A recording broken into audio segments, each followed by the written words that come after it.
You are listening to an Unlocked New Models episode. Less than half of our interviews, discussions, audio dramas, or monologues are ever made public.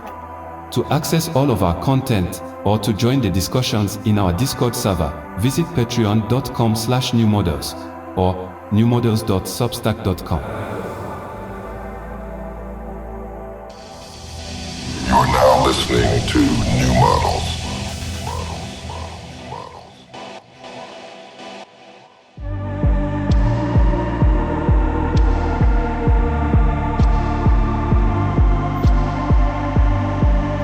Welcome to New Models. The following monologue was written over the past few weeks as a way for me to outline some major shifts that have recently become patently and consequentially clear. But it was also fueled by an embarrassing need to, once again, purge the caustic overflow of my Musk Derangement Syndrome. Critiquing Elon Musk in 2025 is like critiquing Donald Trump in 2016. The whole world is thinking and talking about him all the time.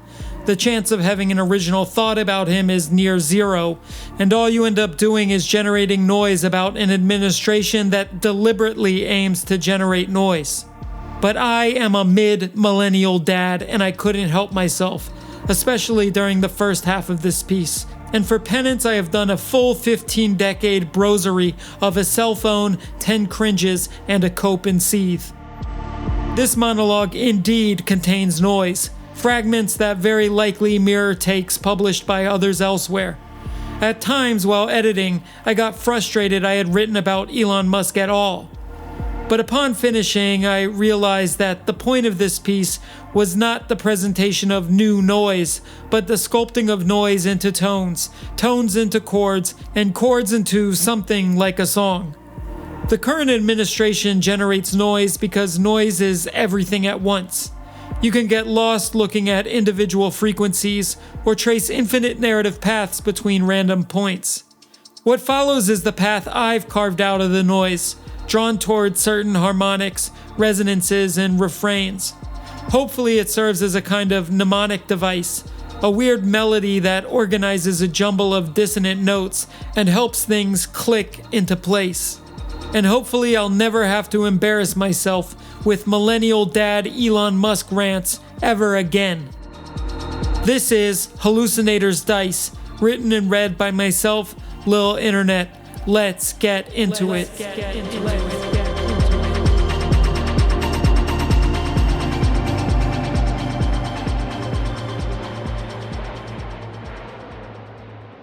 So the idea is, right, any sufficiently advanced civilization could create a simulation that's like our existence. So the theory follows that maybe we're in the simulation.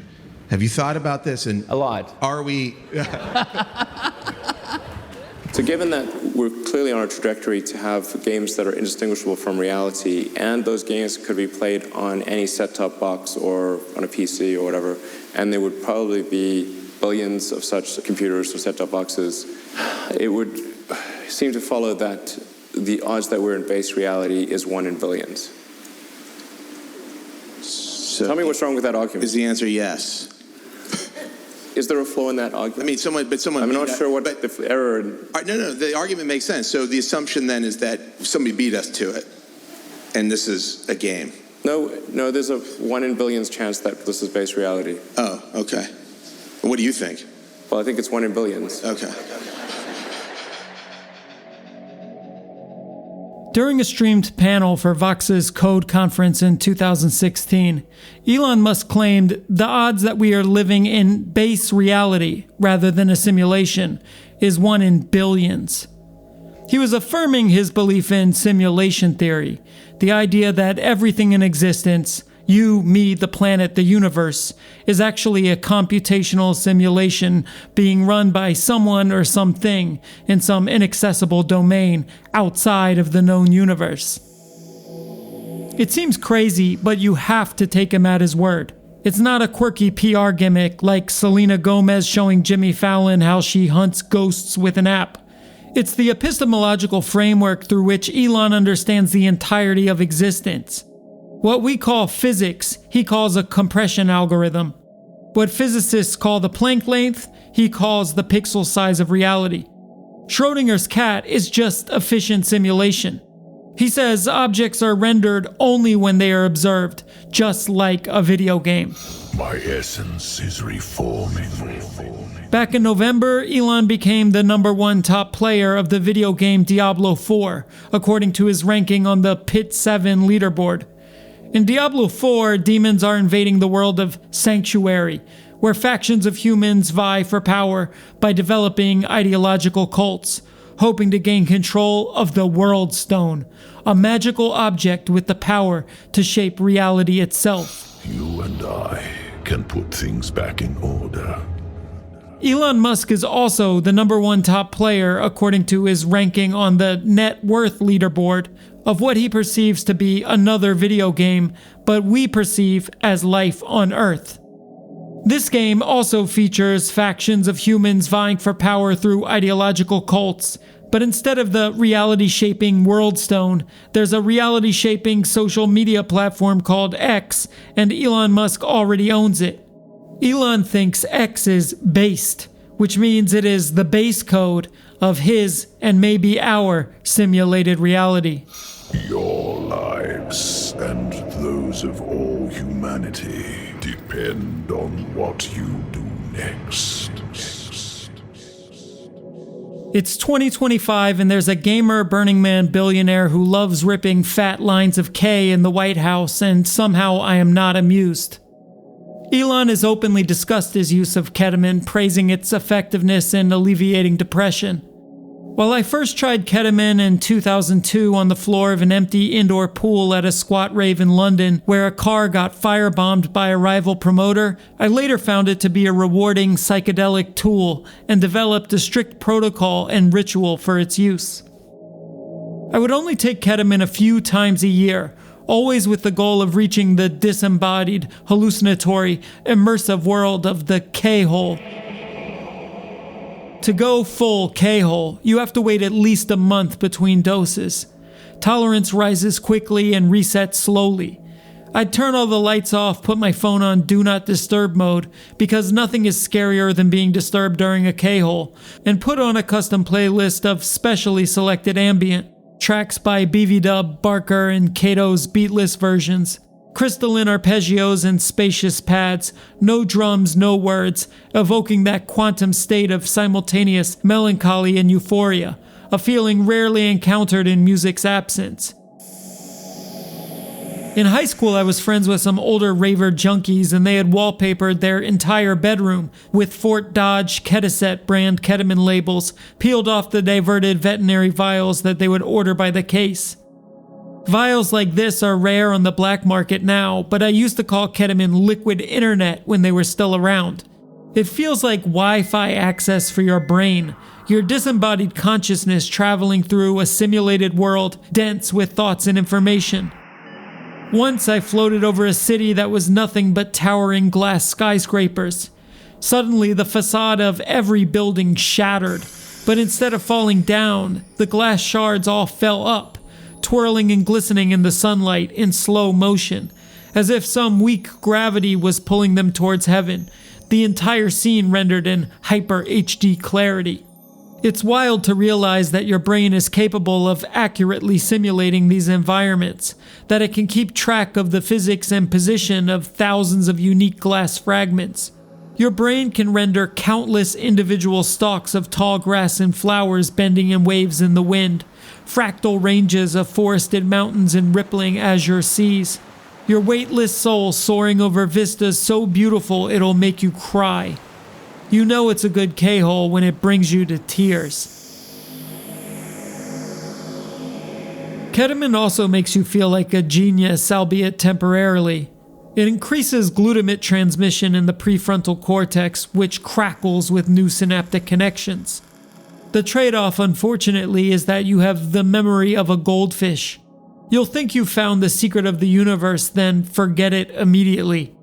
Sometimes I would keep a pen and paper next to the bed, hoping to catch these insights before they escaped, only to find mundane things like "seeds are high-tech" sloppily scrawled across the page upon awakening.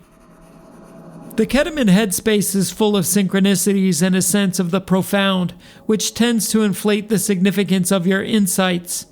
Everything connects in fantastic ways, and you'll see your entire life as a cascade of kismet, all leading up to this one moment, a sort of chemically induced rapture, most often compared to near-death experiences.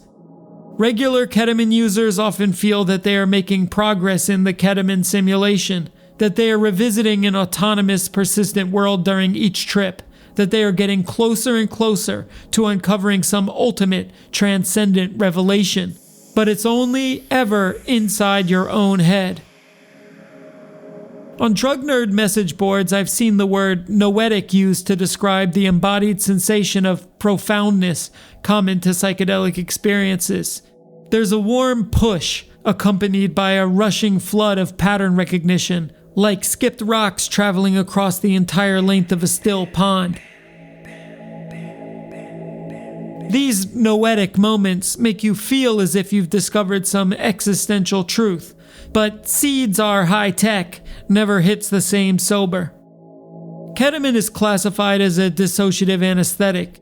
In terms of overdose risk, it's extremely safe, so it's still widely used in surgeries and field emergencies, especially in children who are less perturbed by sudden plunges into hallucinatory dream worlds.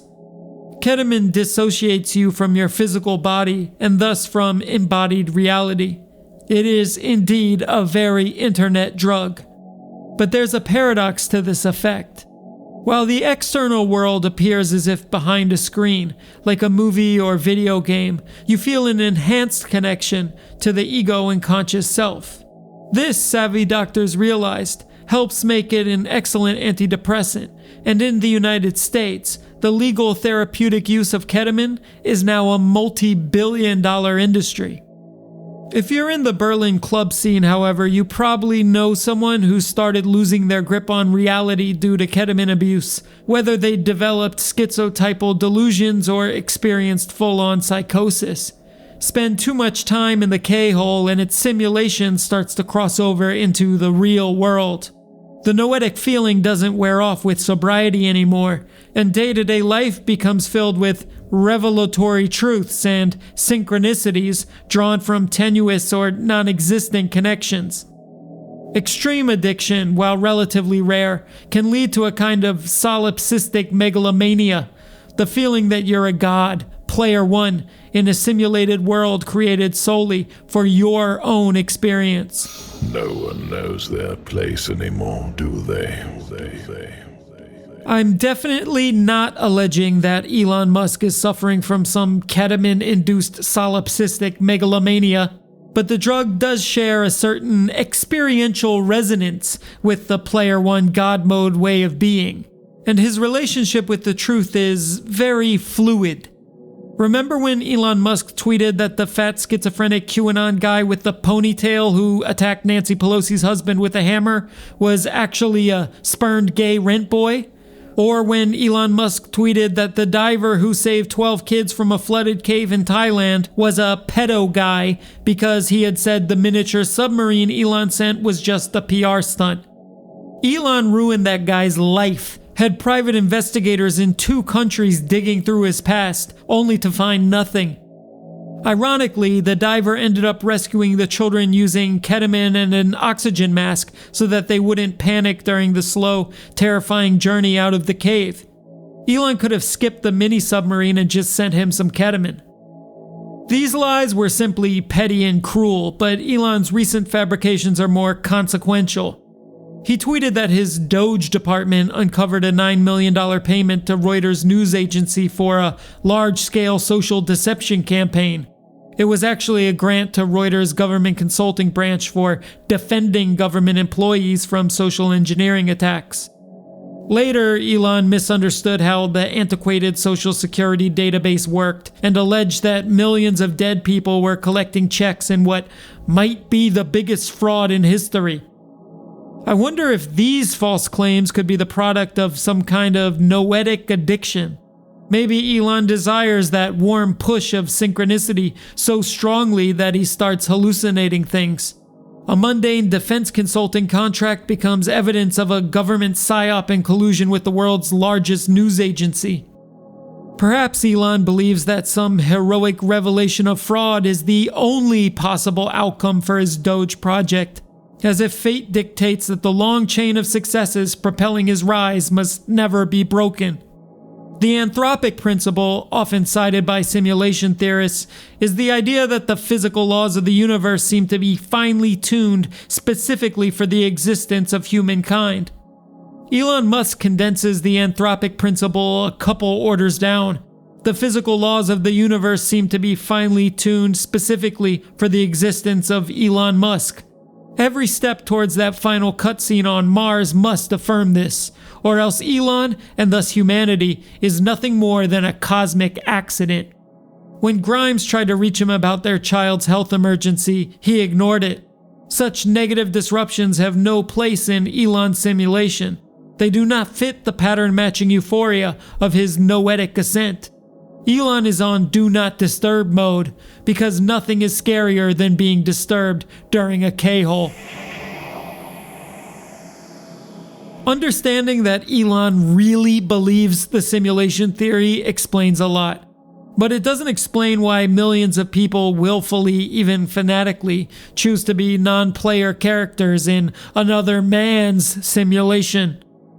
There's something weirdly juvenile about this worshipful parasocial dynamic, like a little boy who hopes and dreams and prays, "Please God, make me BFFs with popular Twitch streamer Cody Clicks."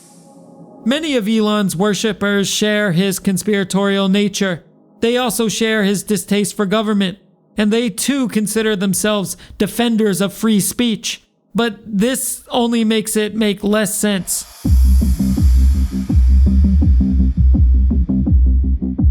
A very brief review of what you already know but might not think about all at once. Elon Musk bought Twitter, the most influential social media platform everywhere but China, and promised to make it politically neutral. He then gave it the badass name X, which in mathematics and logic stands for any arbitrary thing you want it to, and cranked the algorithm to the far right. He controls what does and doesn't appear on your feed, what does and doesn't get fact-checked, and he bans users on a whim. He owns Starlink, a satellite internet service provider that allows him to monitor traffic or sever a home's entire internet connection at any time. He owns SpaceX, which is building a classified satellite network called Starshield for the National Reconnaissance Office of the US military that will allow 24/7 real-time images and AI-powered intelligence gathering across the entire surface of the planet. And he owns XAI, which is building the world's most powerful supercomputer to achieve AGI and probably have it run the government. He also owns Tesla, which makes cars that he can control, shut down, or render permanently inoperable via satellite, and it's building humanoid robots explicitly for replacing human jobs. And then he also owns Neuralink, a company that is literally implanting thought-reading microchips in people's fucking brains. This is all basic public knowledge, and yet people who swore the end was near because a stranger on Facebook told them Bill Gates was putting 5G microchips in the vaccines seem to be totally fine with an even richer guy controlling their social media, internet access, and car while building robots to replace their jobs, putting every square inch of Earth under 24/7 visual surveillance, and implanting microchips in people's fucking brains. Basically, Elon Musk has openly and transparently turned every conspiracy theory trope into a business that he directly owns. He is openly and transparently every dystopian fear embodied within a single person. Yet it seems the most paranoid and conspiratorial are the most likely to support him. Why? I think it's because transparency has replaced truth and trust in society, and because Elon is transparently the most dangerous man to probably ever exist, truth and trust are irrelevant. Anyone born in the 20th century was likely indoctrinated with the belief that the internet was a force of democracy, openness, freedom, and truth. Children of my generation remembered when Bill Clinton was impeached for lying under oath about having sex with an intern. The end of the Cold War seemed to have brought with it the end of Iran-Contra affairs, Watergates, and clandestine CIA LSD psyops, and by 1998 we were impeaching presidents for white lies about hanky-panky. I did not have sexual relations with that woman. This all changed with 9/11, the fraud of the Second Iraq War, and the surveillance state established by the Patriot Act, which happened to coincide with the widespread adoption of Wi-Fi and high-speed internet. The 21st century is going to be a new century. Not the century of slavery, not the century of lies and issues of no significance, and classism and statism and all the rest of the modes of control. It's going to be the age of humankind standing up for something pure and something right. Alex Jones, then a kind of Texan conspiracy theorist cartoon character, best known for his cameos in Richard Linklater films, launched his 24/7 Infowars.com radio stream in 2000. Me and the other video editors at my post-college ad agency job had Infowars playing quietly in the background all day long, a growth medium for skizzed out in-jokes about Berkey water filters and FEMA camps. Jones was both absurd and apocalyptic, not unlike another Texan cartoon character, then President George W. Bush, who was a far more unsettling mix of goofy dim-wittedness and pure evil. I call upon all nations to do everything they can to stop these terrorist killers. Now watch this drive. I remember an insidious paranoia slowly taking root around this time. A feeling that the threads of the World Wide Web, growing denser and denser around us, might actually be the slime mold of technocratic Orwellian control. In response to this paranoia, the internet industry had to forcefully assert itself as a technology of the people, not the state, of freedom, not control, and thus its archetypical hero became the figure of the whistleblower. Julian Assange founded WikiLeaks in 2006, inspired by the cypherpunk ethos of privacy for the weak, transparency for the powerful. But WikiLeaks became a household name in 2010, after whistleblower Chelsea Manning gave them a massive collection of classified data from the Iraq and Afghanistan wars, video of a US Apache helicopter killing Iraqi civilians and Reuters journalists, documents revealing torture in Iraqi prisons, and over 250,000 diplomatic cables.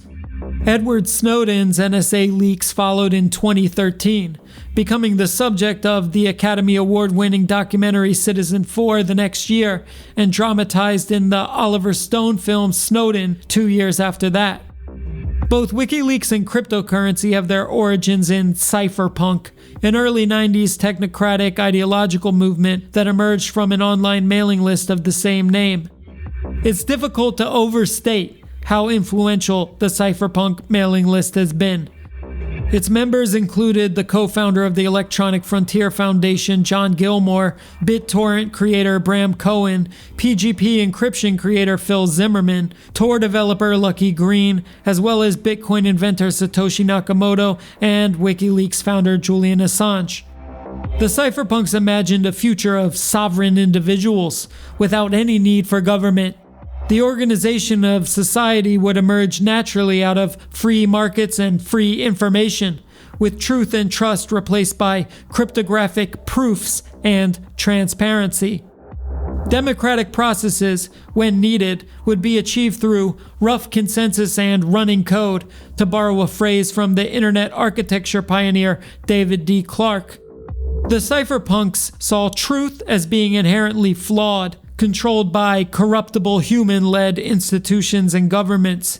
In their future, transparency would put truth in the hands of every individual when it wasn't computationally verifiable.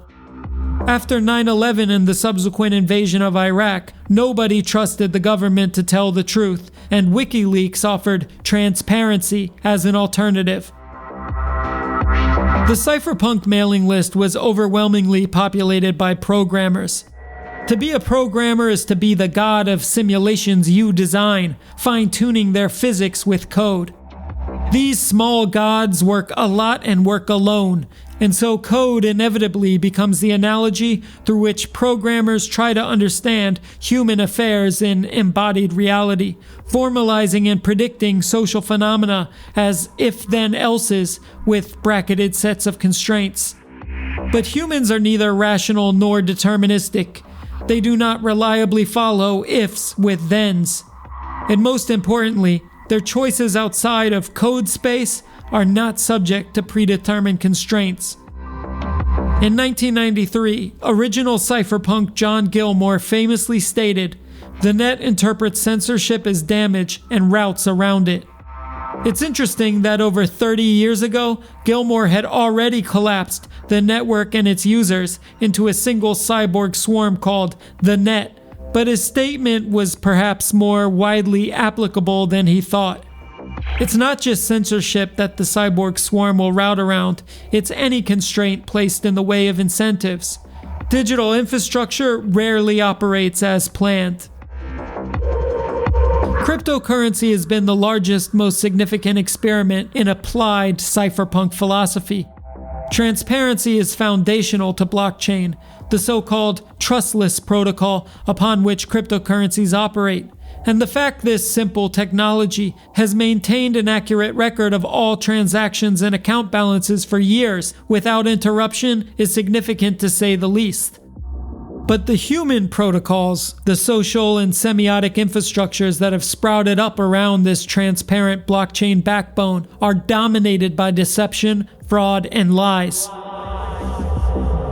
When talking to friends who are proponents of crypto, I often bring up the fact that the more fundamental BIOS-level problems of its ecosystem tend to be hand-waved away. The conversation always shifted to more complex and more solvable second, third, or fourth order scales. The main problem that crypto faces, in my view, relates to Gilmore's censorship thesis. Create a strong enough incentive, like crypto profits, and the net will route around anything to reach it. Rationality, morality, even millennia-old epistemological frameworks of what it means to be human. It didn't start this way, but over time, crypto has trained its users to see truth as merely a function of computational proof or rough consensus, valuable only for its utility in increasing profits. Any preference or belief a crypto user expresses on X is very likely to be falsified in line with whatever brings profits. In the crypto simulation, there are no incentives for what we might call legacy truth. In fact, adhering to legacy truth is the best way to stay poor.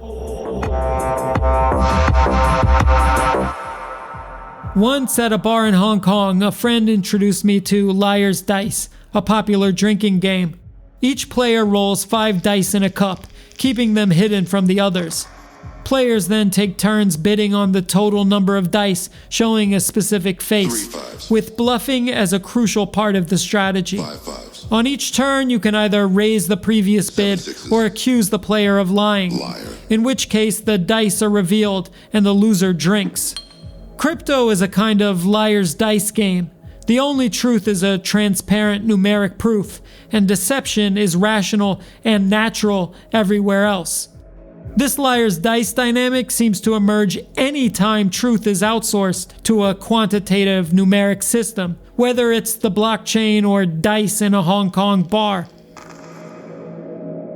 For nearly 20 years, American society, especially its most powerful and influential segments, has been gradually interpolated into the logic and physics of online platforms. Crypto accelerated this process, pulling some 66 million Americans into its adversarial zero-sum simulation and fully habituating a substantial percentage of them to its liar's dice operation. There's a liar's dice thing going on in large language models as well. When truth exists in the training data, when it is numerically provable, the models integrated into their output. But where data is limited, they fill in the gaps with hallucinations. The result is a seamless stream of fact and plausible-sounding fiction delivered with equal confidence. On X these days, there's a lot of people playing the discourse with liar's dice rules. Elon's fine-tuned algorithm has been filling the feed with statistics on differences in criminality and IQ between ethnic groups. These transparent quantitative proofs make a superficially compelling case for being racist, especially if you're a calculator. Elon Musk tweets, replies, and retweets an average of 113 times a day, or about once every 9.5 minutes on X. That's if you account for 2 hours of sleep and 4 hours of Diablo 4. Even if he didn't believe in simulation theory, he would still be living in a simulation. Recently, Elon's been telling X's 330 million users that anyone getting information outside of his platform is living in a fake reality. I guess X is real reality is fake reality, and all reality is a simulation anyway. One of Elon's signature aphorisms is, "The most entertaining outcome is the most likely." Sometimes he adds context. "The most entertaining outcome, as if we're in a movie, is the most likely." Or, "The most entertaining outcome, as if we're in a soap opera, is the most likely." And a new variation, "We are in an ironic entertainment maximizing simulation." Once you understand that Elon lives in the net, and the net plays by liar's dice rules, things click into place. Like an LLM, Elon takes a numeric proof, a broken social security database, a record of a government grant, and hallucinates the rest, routing around any constraint that stands in the way of maximizing entertainment. Oh, he's never gonna stop. To briefly diverge from my cringe, shit-lib, Musk Derangement Syndrome coping and seething and get a little more based, the Democrats did deserve to lose the 2024 election. The United States has been terminally dysfunctional at least since George W. Bush, who also opposed the reality-based community. And the Dems' only plan seems to be continuing the country's slow-motion managed decline. Federal bureaucracy, having itself become a kind of Nick Landian artificial intelligence pulling us away from the future, strangles any attempt at radical change in a world of aggressively radical change. I see danger, in other words, not in radically remaking the government, but in who is doing the remaking. When things get tough in a nation built upon an American dream, reality can start to look like the enemy. So why wouldn't you look towards a man who became the world's greatest entrepreneur explicitly by defying reality? But Elon Musk is not just tearing down political institutions. He's not just dismantling the very framework through which truth and reality are understood. Elon is doing so with the intention of replacing all of it with technologies and simulations that he owns and controls. Just like your social media, internet service, car, and maybe one day brain. This is not, however, the first simulation-based re-engineering of society we've experienced since the digital turn. If we're honest, wokeness was one too, a movement that traded in internet-incubated theories and language and a system of valuation that could only be tabulated online. If the current hallucinatory stream of fact and fiction is like a large language model, woke took after the earlier machine learning framework of generative adversarial networks. It was a cyborg arrangement, with humans acting as the generators who shared and proposed ideas online. The physics of social media platforms, its algorithms, constraints, and incentives played the role of discriminator, selecting through iterative refinement and amplification which ideas and strategies would gain prominence at scale. Wokeness began as a human expression of compassion, empathy, and fairness, but its machine side shaped, remolded, and optimized it, not for the good of society, but for maximizing engagement on social media platforms. Highly educated and extremely online progressives collectively simulated an equitable society, one based on self-reported, machine-legible identity markers and programmed in lines of if-then code. But humans do not reliably follow ifs with thens. Some of this code seemed extremely reductive when applied to the messy complexity of embodied reality. Other aspects of it just really annoyed people. Not yet fully outsourced to the quantitative, the wokeness simulation displaced human truths onto categorical and linguistic proofs rather than numeric ones. The if-then code required an obsessive preoccupation with proper lexicon to work, and when it came to public perception, wokeness had a fatal oversight. It valued truth more than transparency.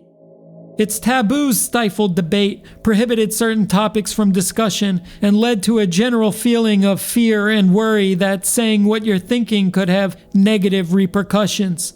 Having truth on your side simply does not matter if people perceive there to be a lack of transparency. Still, wokeness contained a seed of universal human values buried within its increasingly machinic cyborg frame, and this moment might be very different had the movement curtailed its simulation-born excesses, absurdities, and the cruel jouissance of unchecked cancel culture. Yet the current administration's dismantling of wokeness didn't purge its machinery, only the human values at its core, while further entrenching the technological stack responsible for much of what they despised about it. What's left is a government that isn't driven by any human values at all, with Elon's actions reflecting something truly alien. If the government's annual budget was $100, cutting US aid would save 65 cents. I guess if reality is a simulation, Elon can't be sure that the hundreds of thousands of starving children depending on US aid even exist. If no one observes them, they probably wouldn't even render. Besides, they were in the way of entertainment maximizing spectacles, like cutting funding for an ice skating drag queen performance about climate change. Our slide into simulation began with the first symbol. Dreams, music, language, ritual, art, games, divination, culture, ceremony, currency, religion, writing, theater, accounting, theory, capitalism, markets, media, computation, role-playing, world-building, VR. Simulations can evoke feelings we would not have felt otherwise, quantum states of simultaneous melancholy and euphoria, and allow us to float over vistas so beautiful they make us cry. They can lend us genius, flood us with information, make our synapses crackle with noetic cascades of patterns and synchronicities. They can be meaningful expanders of awareness or meaningless maximizers of entertainment. They make us have the memory of a goldfish. They have no taste, no touch, and no body. They contain no water, no air, and no life. You will find in them no trust and no truth aside from the numeric proofs of their own computation. They are filled with hallucinations, and they can only ever be inside our own heads. On February 22nd, a meme coin trader named Arnold Robert Haro, who went by the handle Mr. Fuck You on X, lost his last $500 of crypto on a rug pull. Oh my god. He went live on video and announced he would be playing Russian roulette. He loaded a single bullet into a revolver, spun it, looked at the camera and said, "If I die, I hope you guys turn this into a meme coin." He then put the gun to his temple and pulled the trigger once, twice, and on the third time, it fired. He collapsed and dropped his phone camera down to the floor, and it took 30 minutes for the weird, animal-like sounds of his breathing to finally stop. We have entered an age of hyper-acceleration, and the scale and primacy of the simulation will only grow. In a simulation, you can lie, deceive, and make up truths. You can route around damage, stack the deck, and rig the game. You can hallucinate seamless streams of fact and fiction, and write code for model societies that will never be executed. You can reinvent yourself, cycling through limitless alternate personas. You can create nested worlds of your own design, and spend every waking hour within them. The greatest risk comes not from forgetting who we are, but what we are. You, me, everyone, and everything that's alive on this planet is real. And reality rolls its own dice. Eventually, there'll be a bullet in the chamber. Death needs no proof. It's a truth so absolute, it consumes all. Crypto trader shoots himself. Meme coin suicide marks new pump. Fun low. By Akiyama Felix. Fact checked by Sam Cooling.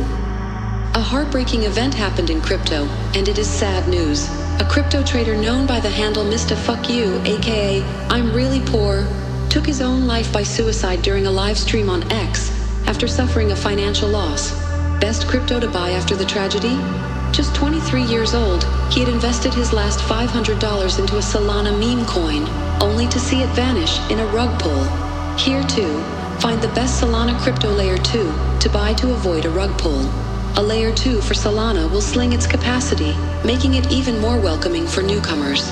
Imagine pump.fun running smoother, with faster token launches and no hiccups, even during a meme coin frenzy sparked by a viral moment. The tragic story of Mr. Fuck You is a hint to dive in. It is time to learn the ropes and see where crypto takes you, ideally finding the best crypto to buy.